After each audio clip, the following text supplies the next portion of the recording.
Queridos irmãos, vamos continuar aqui na série das 7 igrejas que estão na Ásia.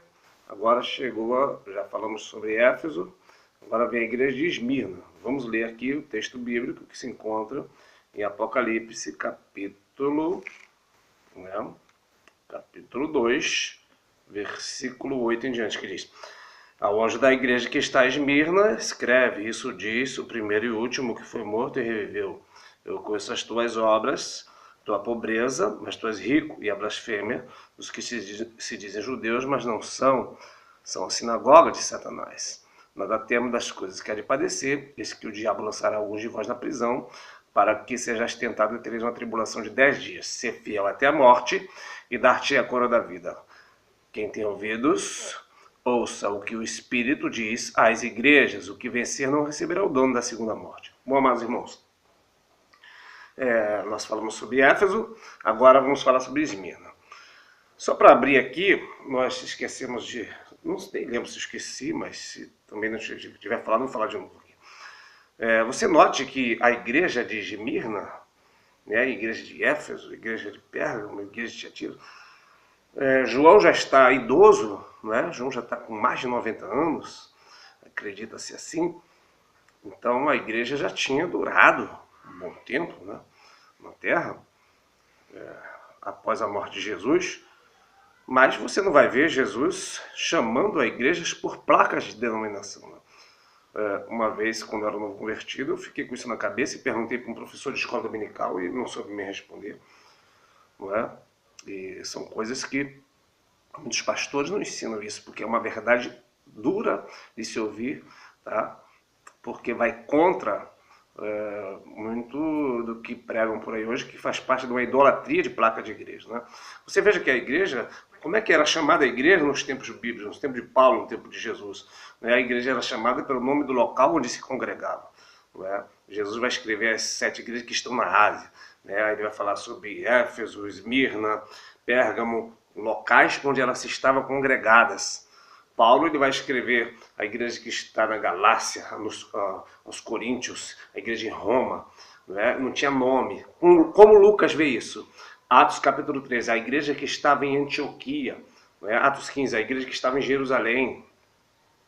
Então você vai ver que as igrejas não tinham nomes. Pedro não apelidou a igreja por nome, Paulo não inventou nome, embora eles fossem grandes homens de Deus. Então nós vemos pseudos grandes homens de Deus hoje inventando nomes para a igreja, faixas, placas. Então as denominações nada mais são do que divisões que causaram na igreja, porque Jesus não criou nome de denominação nem rótulo de igreja para a sua própria igreja, porque a igreja é de Jesus. Então o único que poderia fazer isso é Jesus, e nem ele também não fez. Ele chamou as igrejas pelo nome do local onde estavam congregadas. Então nós vemos isso aqui na igreja de... então aí volto na pergunta, aí eu te pergunto, por que tanto nome de igreja? Porque o homem inventou. Porque o homem inventou isso. O homem inventou o rótulo, mas Deus não. Então os homens hoje chegam até a brigar por causa do seu rótulo de denominação. Uns chegam até a petulância e a arrogância de dizer que só a sua igreja, a sua denominação salva. Isso chama-se idolatria, isso é pecado. Então qual seria o certo hoje? A igreja não tinha nem que ter placa. Por quê? Porque o homem pode botar o nome na sua empresa, mas a igreja já tem dono, e se ela tem dono, nós não podemos botar nome naquilo que não é nosso. Jesus disse: sobre esta pedra edificarei a minha igreja, a igreja do Senhor Jesus, não é do homem. Então o homem não pode botar nome naquilo que não é dele, ok? Então a igreja tem que ser tratada pelo nome do local onde se congrega. Igreja de Jacarepaguá, igreja no Tatuapé, igreja no Capão Redondo, igreja não sei onde. Fala aí o bairro onde você mora, entendeu? Então a igreja é pelo nome do bairro onde você mora. Pronto, acabou. Entendeu? Então esse negócio de placas de denominação, isso é uma heresia, isso é uma idolatria. Placas de igreja não podem salvar ninguém, tá? Muito menos, ensinos que não estão de acordo com a palavra. Então vamos lá, igreja de Esmirna. Esmirna é uma forma do nome mirra, que nós conhecemos como esse perfume bíblico. E esta igreja ela tem a função de exalar o bom perfume de Cristo. É uma igreja diferente das outras. Você vai ver daqui a pouco por quê. E Jesus começa dizendo para eles: eu sou o primeiro e último. Isso vai ter importância para eles, de saber que Jesus é o primeiro e último que foi morto e reviveu, já que Entende-se que essa igreja é uma igreja que está sendo perseguida. Eles vão ser martirizados por amor da palavra. Durante a história e até chegar nos dias de hoje, deixa eu abrir aqui um parênteses. É claro que, como fui falar no vídeo anterior, tem pessoas que acreditam que as 7 igrejas eram as épocas da igreja, e nós descartamos essa possibilidade. Biblicamente falando, isso não tem fundamento, né?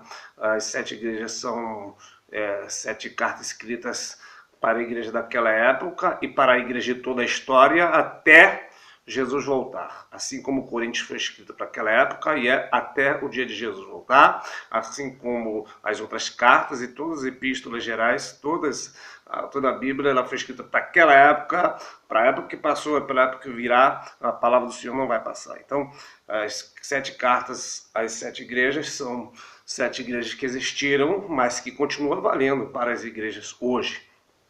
Então, por que Jesus vai dizer, eu sou o primeiro e o último que fui morto e que reviveu? Porque para esta igreja aqui, que passaria pelo martírio, não é, durante esse período que ela vai estar passando por aquilo, durante toda a história da igreja, você vai ver isso acontecendo algumas vezes, até chegar nos nossos dias. Você vai ver a igreja sendo perseguida e sendo morta pelos próprios judeus, desde os tempos dos apóstolos, né? Você vai ver a igreja sendo morta por Roma. Você vai ver a igreja sendo morta, martirizada até pelos católicos. Você vai ver a igreja sendo morta, martirizada hoje por muçulmanos em toda a terra. E aí Jesus se apresenta como o primeiro e último. Interessante que a mirra, ela aparece no princípio, quando Jesus nasce, oferece-lhe para ele ouro, incenso e mirra. E a mirra aparece também no final, não é? Quando Jesus é envolto, quando ele vai ser sepultado, ele é envolto num lençol branco, tá? Por José de Arimateia, juntamente com Nicodemos, com especiarias de unguento e mirra. Então a mirra aparece no princípio, aparece no fim. Significa que a igreja de Esmirna, ela aparece no começo da igreja e ela aparece também no fim, e Jesus é o princípio e ele também é o fim. E ele é o primeiro e é o último. Por que o primeiro e o último? Porque supostamente alguém de uma religião, não é, poderia dizer que esses cristãos de Esmirna estariam errados e que a religião deles era verdadeira, e Jesus está dizendo para o crente de Esmirna, não, eu sou o primeiro Salvador, ok? E sou também o último, não vai haver outro. Ah, mas depois de Jesus veio Maomé e tal. Não. Jesus é o primeiro e também é o último. Não há outro Salvador, não virá outro Salvador, não virá outro Messias, tá? Porque o anticristo, quando vier, ele vai vir como o Messias, como o Salvador. Os judeus até hoje aguardam o Messias vir, não é? Não creram que Cristo, Jesus, o Yeshua, é o Messias. Então eles acreditam até hoje que o Messias ainda virá. Mas Jesus diz, eu sou o primeiro, eu sou o último, ou seja, não virá outro Messias, nem muito menos para morrer, para salvar Israel dos seus pecados, porque o Messias já veio. Agora ele virá salvar Israel do anticristo, escrito no Armagedon, está lá em Apocalipse 19, está em Apocalipse 16, ok? Está em 1 Coríntios 15, mas não virá como aquele que ainda não veio cumprir a palavra, conforme está escrito nos profetas. O Messias já veio. Então Jesus é o primeiro e é o último. Não tem outro Salvador. E o crente de Esmirna, baseado nessa fé, ele sabe que está na fé certa, que não tem outro Salvador, ele está na fé em Cristo. E Jesus disse que fui morto e estou vivo. Eles têm que crer no Jesus, não que não pôde vencer a morte. Então, crendo num Jesus que venceu a morte, a sua fé pode se firmar, não num Jesus que não pôde vencer sequer, né, a morte, mas no Jesus que venceu. E por que isso é importante? Porque se você crê que Jesus não ressuscitou, você perderia a sua esperança. Você poderia dizer, não, Jesus morreu, acabou. Mas você crendo no Jesus que morreu e ressuscitou, você sabe que ele é poderoso também para te ressuscitar. Então o crente de Esmirna, ele tem essa fé. Fé que crê num Jesus que morreu e ressuscitou. E que ele também sabe que ele vai morrer, porque o crente de Esmirna sabe que vai morrer. Ele sabe que vai ser martirizado. Ok? No decorrer do texto, Jesus vai deixar isso claro para eles. Né? Aí ele continua dizendo, e eu conheço as tuas obras, tribulação e pobreza, mas tu és rico, e a blasfêmia dos que se dizem judeu, mas não são, a sinagoga de Satanás. Então, quais eram as obras do crente de Esmirna? Tribulação. As obras não eram fazer grandiosos templos, as obras deles não eram grandes doações de dinheiro, as obras deles não apareciam, não eram grandes pregadores. As obras deles eram tribulação. né? E a pobreza. Faz um contraponto com a igreja de Laodiceia, que dizia que era rico, mas era pobre, cego, nu e miserável. Ou seja, não é o fato da pessoa ter bens materiais que significa que ele é abençoado por Deus. Ele pode estar sendo um homem cego, pobre, nu e miserável. E às vezes o pobre ele está cheio da presença do Senhor. Aquilo que Tiago diz no capítulo 12, salvo erro, se não me engano, no verso 5, diz que Deus escolheu os pobres desse mundo para ser rico na fé e herdeiro do reino que ele prometeu àqueles que o amam. Ele não vai falar para o jovem rico, vem, me segue, traz teu dinheiro para botar na obra. Ele vai falar, pega todos os teus bens, dá para os pobres, vem, me segue sem nada. E confia só em mim, não confia no dinheiro. É isso que Jesus está querendo dizer. Então o crente de Minas, ele não tem dinheiro para dar, não tem riqueza para dar, tá? Tinha também, paralelo a esta igreja, tinha aqueles que se diziam ser judeus, mas não eram mentirosos, tinha aqueles que se diziam ser crente, mas não eram, porque para simplificar esse sinagoga de Satanás aqui, que vai aparecer também na igreja de Filadélfia, são falsos crentes, falsos judeus, se dizem ser, mas não são, ok? Porque o que vale não é aquilo que a pessoa fala que é, e sim aquilo que Deus vê que a pessoa é, ok? Então a igreja de Esmirna passava também por esse problema. Deveria ter os crentes, até mesmo politicamente correto, que queriam ser certinho com a religião, queriam matar os cristãos de Esmirna para não morrer. Então Jesus chama eles de sinagoga de Satanás, ok? Falsos religiosos, mentirosos. Por exemplo, os judeus que mataram Jesus, eles se diziam filho de Abraão. Jesus disse, vocês têm por pai o diabo. E o João Batista vai dizer para eles, como vocês vão escapar da condenação do inferno? Porque eles achavam que porque era da descendência de Abraão, ia entrar no céu. Aí Jesus disse, se vocês fossem descendentes de Abraão, vocês fariam as obras de Abraão. Então, na verdade, não é o fato de nem morar em Israel, porque nem todos que estão em Israel são israelitas, não é? Não é porque está na igreja que diz Senhor, Senhor, que vem para a igreja que vai ser salvo. Tem que andar na santidade com Deus. Então existia também esse problema dos falsos crentes, dos falsos judeus, falsos religiosos, que em vez de apoiar, não é, o cristianismo e morrer com eles, por amor da verdade, deram um jeitinho, né, e diziam ser alguma coisa, mas não eram. Interessante também, amados irmãos, que eu queria aqui abrir um parêntese para dizer o seguinte, que essa igreja aqui, você não vai ver a doutrina de Balaão, você não vai ver a doutrina dos nicolaítas, você não vai ver repreensões. Por quê? Porque para pensar, irmão, a doutrina de Balaão são pessoas que buscam a vanglória, buscam ganhar dinheiro em cima das coisas de Deus, são pessoas que roubam a glória de Deus. Não vai aparecer aqui. Mas por que não vai aparecer aqui? Por que não tem esse problema aqui?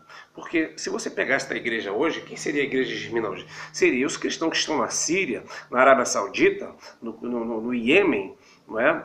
Na Eritreia, na Coreia do Norte, não é?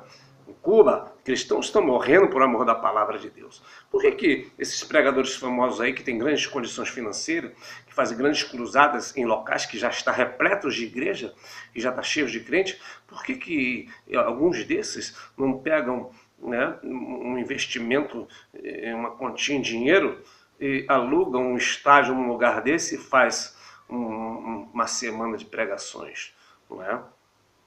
Porque lá provavelmente você irá morrer. Então, para ser crente de Esmirna, tem que estar preparado para morrer por amor da palavra, né? Então, aqui não vai aparecer esse problema, porque aqui, num lugar desse, né, em lugar desse, só vai pessoas que querem ganhar almas e que estão dispostas a morrer por amor da palavra, e não pessoas que querem roubar a glória para si, né? Você vê os vídeos hoje na internet, por esse tempo há pouco foram registradas pessoas sendo degoladas por amor da palavra no Egito, não é?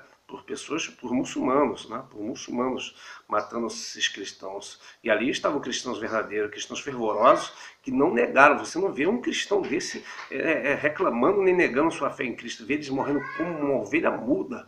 Isso é impressionante. E o que mais me impressiona é saber que tem crente dizendo que a igreja de hoje, em toda a terra, é a igreja de Laodiceia. Se a igreja hoje é de Laodiceia, então esses cristãos que estão morrendo por amor da palavra, pode-se chamar eles de crentes mornos, que estão dando a sua vida? Não. Certamente esses crentes são crentes de Esmirna.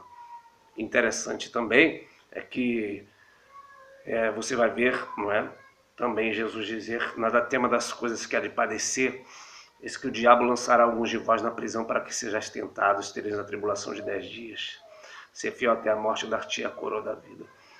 Então, o Senhor Jesus, ele vai dizer para aqueles cristãos de Esmirna, olha, o diabo vai pegar alguns de vós, vão lançar vocês na prisão, vocês vão ter a tribulação de 10 dias. Nós sabemos que 10 na palavra do Senhor significa totalidade, né? É um tempo completo, é um tempo pleno, é um tempo total. Significa dizer que esse 10 dias significa pelo resto da vida deles, eles vão passar por essa tribulação, eles vão ficar presos, eles vão morrer por amor da palavra. É isso que Jesus está falando para ele. Há pouco tempo atrás eu ouvi, já nessa época, na internet, hoje você deve achar isso, que os cristãos de alguns países como Síria, Iraque, Irã, que estão sendo degolados mortos por amor da palavra, eles pediram, tá, para que parasse de orar para Deus dar livramento de morte para eles. Eles pediram para orar para que Deus dê forças para ele. Então é diferente, né? A Bíblia vai falar no livro de Hebreus capítulo 11, na Galeria da Fé, sobre um grupo de irmãos, né, de heróis da fé, que não aceitaram o livramento para ter uma ressurreição melhor. O que significa isso? Que, embora eles saibam que Deus possa dar o livramento, eles não estão preocupados com o livramento dessa carne, eles estão preocupados em ir para a glória. Eles estão preocupados em ser fiel e não negar o nome de Cristo. Okay? Eles estão preocupados e não aquele desespero, ai, Senhor, dá um livramento para eles não morrer. Não, não é isso que eles estão preocupados. O crente de Minas está preocupado em ser fiel a Jesus. É por isso que Jesus vai confirmar isso. Ó, seja fiel até a morte, ou seja, até o seu último suspiro. Continue crendo, continue não negando o meu nome, continue acreditando, aleluia, e sendo fiel, não negue. Porque certamente aqueles que são sinagoga de Satanás, que a Bíblia vai dizer aqui no verso 9, eles se diziam ser, mas de alguma forma negaram Jesus, não foram fiel porque não eram verdadeiramente servos do Senhor, eram sinagoga de Satanás. Mas para o cristão verdadeiro ele vai dizer, sejam fiéis até a morte, e vocês vão receber a coroa da vida eterna. Então trazendo para nós hoje, nós devemos ser fiéis ao Senhor até a morte. Não compactuar com este mundo, nem com aquilo que o mundo muitas das vezes quer fazer com que esse crente negue a Jesus através das suas obras, através do mundanismo, através do pecado, do cristianismo secularizado. Não é? E Jesus vai terminar dizendo para eles, seja fiel até a morte da vida, quem tem ouvidos ouça, ao que o Espírito das igrejas, o que vencer não receberá o dano da segunda morte. Então Jesus aqui já está falando sobre a segunda morte, você vê em Apocalipse capítulo 20, falando que o que não foi achado com o nome escrito no livro da vida foi lançado no lago de fogo, que é a segunda morte. Eles vão ter apenas o dano da primeira morte, que é a morte física, mas após a morte física ainda há uma segunda morte, tá? Para aqueles que não creem em Jesus, ou seja, se você não crê em Jesus Cristo como seu único e suficiente Salvador, você vai morrer fisicamente e depois um dia será lançado no lago de fogo. Porque após a morte, sem Cristo, a pessoa vai para o inferno. Não tem esse negócio de dizer, foi para o Sheol, foi para a sepultura. Então, irmãos, quer dizer então que quando Jesus fala sobre o rico e Lázaro, em Lucas 16, diz que estando no inferno, o homem rico, ele diz, pede a Lázaro que molhe a ponta do seu dedo na água para que refresque minha língua, estou sendo atormentado nessa chama. Quer dizer que então a sepultura tinha chama. Ah, tá. E Jesus disse, não temos que matar a carne, mas que pode matar a carne e lançar a alma onde? No inferno. E ali haverá choro e ranger de dentes. Quer dizer que na sepultura tem choro e ranger de dentes? Então tá.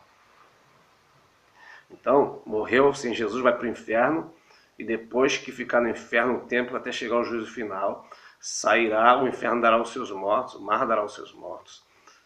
E aquele que não for achado com o nome escrito no livro da vida será lançado no lago de fogo, ou seja, o lago de fogo, tá? Imagina o mar, e nesse mar em vez de ter água é fogo, ok? Mais quente do que essa larva vulcânica aí que está sendo jogada aí pelo mundo afora, pelos vulcões. E nesse lago de fogo todas as pessoas que não creram em Cristo sofrerão o dano da segunda morte, vai morrer de novo e morte eterna, separado de Cristo para sempre. Então, o crente de Esmirna, Jesus vai dizer para ele, ao que vencer não receberá o dano da segunda morte, ou seja, vai sofrer o dano da primeira morte física, sim, mas não vai saber o que é a segunda morte. Sabe por quê? Porque esse aqui passou da morte para a vida eterna. É um crente fiel, é um crente que foi chamado para sofrer. E aí você, todo mundo hoje, né? Todo mundo hoje na Terra, ninguém quer ser crente Esmirna, né? Ninguém quer ser, todo mundo quer ser o crente Filadélfia. Não sou Filadélfia, eu sou crente Filadélfia. não é? Mas crente para sofrer. Quem está disposto a ser fiel a Jesus até a morte? Porque este evangelho aqui não é atrativo. O evangelho de Esmirna não é atrativo para ninguém. Se começasse uma igreja dizendo, olha, amados irmãos, nós estamos aqui nessa igreja, mas Jesus mandou uma carta para nós. E nesta carta nós vamos ser atribulados, nós vamos ter tribulação e pobreza, nós não vamos ter riqueza nenhuma. Nós vamos morrer por amor da palavra, vamos ser fiéis até a morte, vamos ser degolados por amor de Jesus. Tá? Mas Jesus prometeu, se a gente for fiel até a morte, nós vamos ter a vida eterna. Aqui nós não vamos ganhar dinheiro, não queremos ter o dízimo, tá? Queremos apenas a vida eterna que Jesus nos prometeu se a gente for fiel até a morte. Esse evangelho não ia atrair muitas pessoas, né? Ia atrair sim, somente aqueles que são de Deus. Aí se levantaria a sinagoga de Satanás. Não, não é assim. Nós podemos fazer isso, fazer aquilo outro. É da onde vem, né? As heresias, que vai chegar lá, vai chegar nesse momento de falar sobre a doutrina de Balaão, dos Nicolaítas, né? E outras séries de heresias que você vai encontrar, doutrina de Jezabel. Você vai ver tudo isso nas igrejas. Então Jesus, resumindo aqui, para terminar, para encerrar essa parte aqui de Esmirna, né? Jesus é aquele que foi visto por João numa visão, estava no meio dos 7 castiçais de ouro, 7 castiçais são as igrejas, 7 igrejas. Então Jesus passeava no meio das igrejas. Jesus passeia no meio de todas as igrejas hoje. Não significa dizer que pelo fato dele passear, significa que ele está apoiando e passando a mão na cabeça em cima de tudo que está acontecendo. Ele está vendo o que está acontecendo. Então, embora ele vai elogiar algumas vezes, outras vezes ele vai repreender, na igreja de Esmirna, ele vai passar aqui dando o fiel cumprimento daquilo que é a direção, na verdade, do fiel cumprimento daquilo que vai acontecer com ele, né? Então esse tipo de crente existe hoje, tá? Graças a Deus que no Brasil isso ainda não está acontecendo, Deus queira que não aconteça, né? Mas tem irmãos que sofrem caladamente, a mídia se cala, né? Esses irmãos, se você acompanhar a missão Portas Abertas, eu já acompanho já há um bom tempo, tá? Há um bom tempo que o irmão André da Portas Abertas denuncia isso. Os países que perseguem crentes todo mundo, todo ano morrem milhares de cristãos perseguido na face da terra, ninguém toca no assunto. Morreu um gay, um negro. Era gay, era negro, morreu. Todo dia morrem milhares de cristãos e ninguém fala nada. Então nós vemos que o mundo jaz no maligno, ok? Mas não tem problema não, porque a nossa recompensa, nós não buscamos recompensa dos homens, e sim no Senhor Deus. Nossa recompensa não está nesta terra, nós não buscamos porção desta terra, e sim nossa porção do céu. Voltando só aqui mais um pouquinho, interessante que ele vai falar com essas tuas obras, tribulação e pobreza.